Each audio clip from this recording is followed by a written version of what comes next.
各位街坊、各位朋友，大家平時放假或者朝早起身，最中意做嘅嘢係咪同屋企人去酒樓飲個茶、食個包、嘆下嗰一盅兩件先？點心可以話係我哋由細食到大，融入晒骨血入內嘅飲食文化。不過你又有冇諗過，你眼前嗰籠熱辣辣、香噴噴、仲冒緊白煙嘅蝦餃或者燒賣，其實根本唔係點心師傅喺廚房即叫即蒸即做嘅新鮮貨，而係喺雪櫃入面擺咗大半年，甚至放咗足足一整年嘅冷凍薑絲點心。冇錯，今日我就要同大家一齊揭開呢個令所有茶客都心驚膽戰嘅預製菜黑箱，睇下呢啲擺到地老天荒嘅薑絲點心點樣攻陷我哋嘅茶樓。同時話俾大家知，廣州最近出台嘅早茶新規點樣出重手罰5萬蚊，而最緊要嘅係，作為一個精明嘅老友記，我哋究竟要學識邊兩招先可以喺出面飲茶嗰陣好好自保，唔使將堆化學科技同薑絲肉吞落肚。講起飲茶，我哋以前嘅印象都係點心師傅天都未光，凌晨3、4點就返到酒樓，開死火，起個大爐，師傅喺度切豬肉、剝蝦殼、搓麵粉。以前食蝦餃講究嘅係皮薄餡靚，個皮要好似半透明咁若隱若現，入面隻蝦要爽口彈牙，咬落去仲有鮮甜嘅肉汁。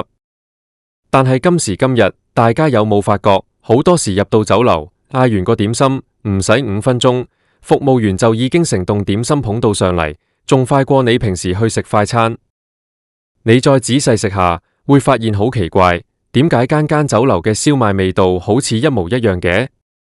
點解個鳳爪爛溶溶，個芡汁好似一浸膠水咁，而個蝦餃皮又厚又韌，好似咬緊嚿塑膠咁樣？唔好以為係自己調理出咗問題，亦都唔好以為係自己挑剔，真相其實好殘酷，因為你食緊嘅90%都係工廠流水線生產出嚟嘅預製菜。呢個預製菜嘅黑箱真係唔講唔知，一講嚇死人。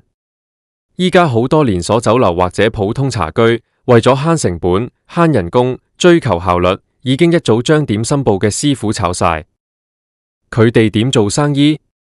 就係直接向大型食品加工廠訂貨。呢啲工廠每日生產成千上萬籠點心，用最廉價嘅劣質食材，加大量嘅防腐劑、保鮮劑、調味劑、增稠劑，做完出嚟之後，就用急凍技術將佢哋雪住。呢啲點心被送到酒樓嘅時候，就係一箱箱硬邦邦嘅冰塊。酒樓嘅廚房依家已經唔需要技術，只需要幾個負責開火蒸嘢嘅廉價雜工，將呢啲急凍點心由冰格攞出嚟，放落個大蒸櫃度，校好時間，叮一聲就可以包裝成熱辣辣嘅新鮮點心，送上你張台。最得人驚嘅係，呢啲預製點心嘅保質期長到你無法想象。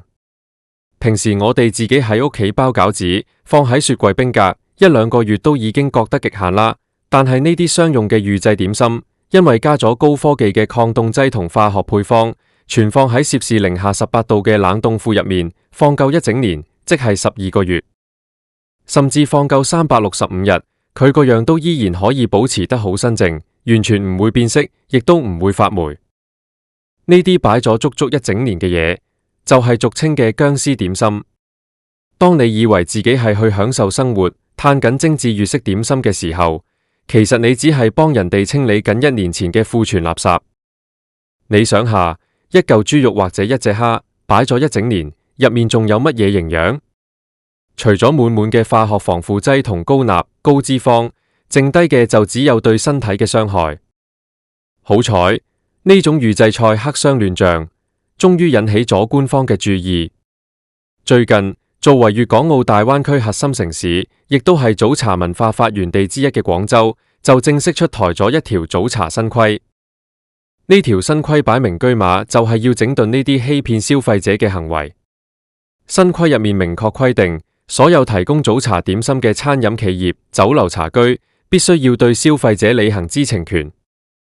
簡單嚟講，如果你用嘅係預製菜，係工廠急凍貨，你就必須喺菜單上面，或者喺鋪頭嘅顯眼位置清清楚楚標明出嚟，話俾人知邊一款點心係即包即蒸，邊一款點心係工廠預製貨。如果你想魚目混珠，用工廠急凍貨嚟冒充師傅即做嘅手工點心，一經查實，或者俾消費者投訴舉報，最重可以被罰款5萬蚊人民幣。5萬蚊對於一間普通嘅茶居嚟講，絕對唔係一個細數目。呢條法規一出，真係等同於喺飲食界掟咗個震撼彈，好多平時靠包裝、靠名氣，背地裏全部用預製貨嘅無良商家，即刻人人自危。香港人最中意返深圳或者廣州北上消費，尤其係到咗週末，成千上萬嘅老友記坐高鐵、坐巴士上去飲茶。廣州呢條新規對我哋香港人嚟講絕對係一個好消息，因為至少以後我哋上去消費可以睇得清清楚楚，唔使再做冤大頭。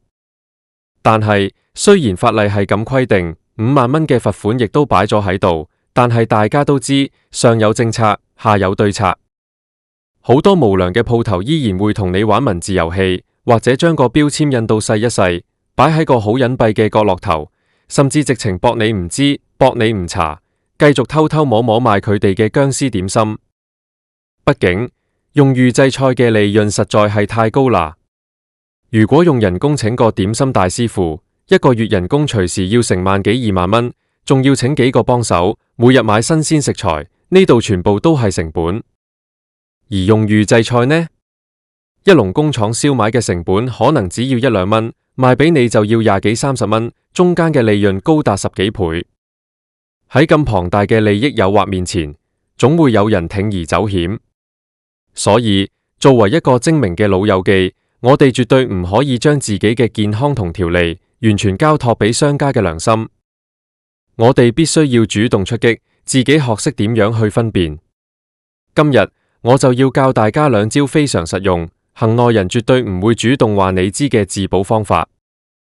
只要你學識呢2招，以後一去到酒樓，你一望一食就即刻知道邊啲係新鮮好嘢，邊啲係擺咗一整年嘅僵屍預製菜。第一招叫做睇外形，觀死活。新鮮即做嘅點心同工廠機械化流水線出嚟嘅預製菜，在外觀上面有着天壤之別。我哋先攞最經典嘅燒賣嚟做例子。如果你見到一籠燒賣上台，每一粒嘅大細、高矮、肥瘦，甚至連上面鋪嗰幾粒蟹子或者枸杞嘅位置，都係一模一樣，好似用同一個模具倒模出嚟咁完美，而且個燒賣皮嘅邊位非常之整齊，冇任何手工鑷製嘅巢接，咁你就可以99%肯定，呢個係工廠機器做嘅預製菜。因為人手做嘢，就算係幾廿年經驗嘅老師傅，都冇可能做到好似機械人咁精準。手工燒賣每一粒都會有少少高低不一，個皮用人手捏埋一齊嘅時候，一定會有自然嘅疏密不均嘅接紋。再睇下個蝦餃，新鮮人手包嘅蝦餃，師傅用刀拍個蝦餃皮，然後放蝦肉，用手一捏，通常會有12個折或者13個折，呢啲折紋係好立體，好有層次感嘅。最緊要嘅係新鮮蝦餃蒸出嚟之後，個皮係半透明，帶有少少黏性，但係好有彈性。你用筷子夾起佢，個皮係會微微下垂，顯得好有生命力。相反，工廠預製嘅急凍蝦餃，因為要經過長時間嘅冷凍同運輸，為了防止個皮穿，工廠會喺入面加好多澄面同改良劑。呢種僵屍蝦餃蒸出嚟之後，個皮會顯得異常之厚，顏色偏向死白，冇嗰種晶瑩剔透嘅感覺。而且因為雪得太耐，脫晒水，你用筷子夾嘅時候，會覺得個皮硬邦邦，好似一塊死肉咁，完全冇任何彈性可言。再睇埋個叉燒包，新鮮即做嘅叉燒包係用老麵發酵，蒸出嚟自然爆口，個包身係好綿軟，仲會帶有一股淡淡嘅麵粉香同微酸嘅老麵味。個爆口位可以見到入面深褐色、熱辣辣流緊出嚟嘅叉燒芡汁。但係急凍嘅預製叉燒包，通常個爆口爆得非常之死板，好似刻意切開咁。而且個麵包皮食落去好似海綿咁，冇晒麵粉嘅筋道，入面嘅叉燒餡因為雪得太耐，已經縮到變咗一嚿硬塊，芡汁直情乾晒，甚至同個包皮分離，呢啲就係明顯嘅僵屍貨特徵。第2招就係品味道、試質感。呢一招需要你動用你條脷同埋你嘅牙齒去感受。正所謂新鮮行頭，食品只要一經過長期冷凍，佢入面嘅水分結晶就會破壞食材嘅細胞壁。最明顯嘅受害者就係肉類，即係點心入面最常見嘅豬肉同蝦肉。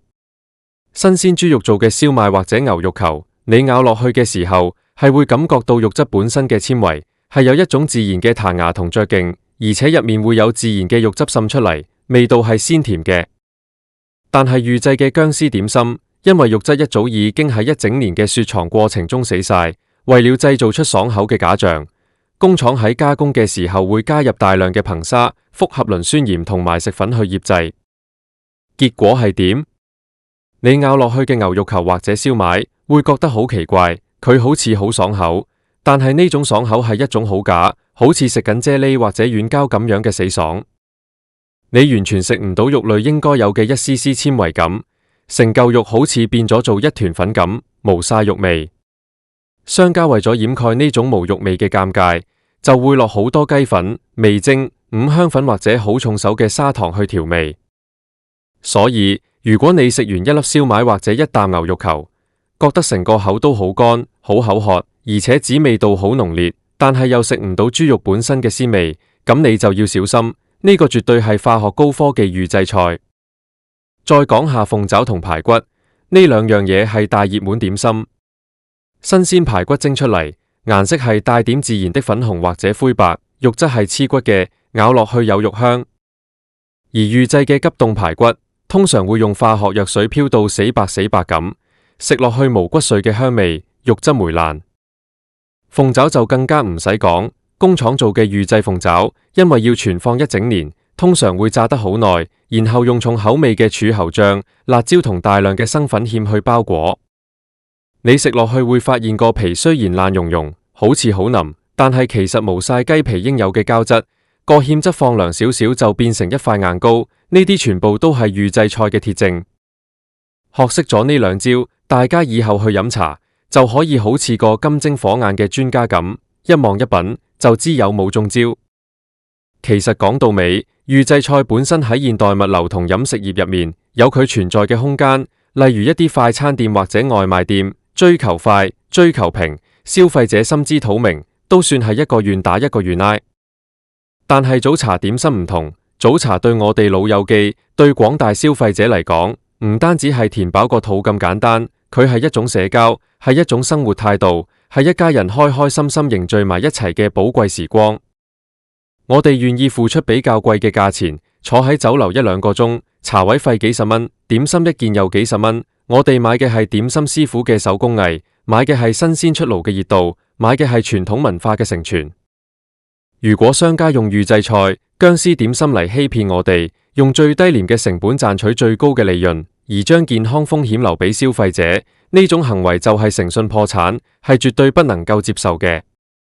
廣州今次出重手罰5萬蚊，可以話係幫我哋消費者出咗一啖氣，亦都希望呢股清流可以快啲吹到嚟香港，等香港嘅餐飲業都可以好好自我反省，重拾以前廣東點心即叫即蒸、精雕細琢嘅匠人精神。各位老友記，下次再去飲茶嗰陣，記得要用我今日教你哋嘅呢兩招睇外形、觀死活同埋品味道、試質感，好好保護自己同屋企人嘅腸胃。如果發現邊間酒樓用薑絲點心呃人，以後就唔好再幫襯，用我哋嘅荷包去投票，迫使呢啲無良商家重回正軌。飲食健康始終係掌握喺我哋自己手中。今日同大家分享咗咁多關於預製菜黑箱同埋早茶新規嘅資訊，希望大家以後都可以飲得開心，食得安心，健康長壽。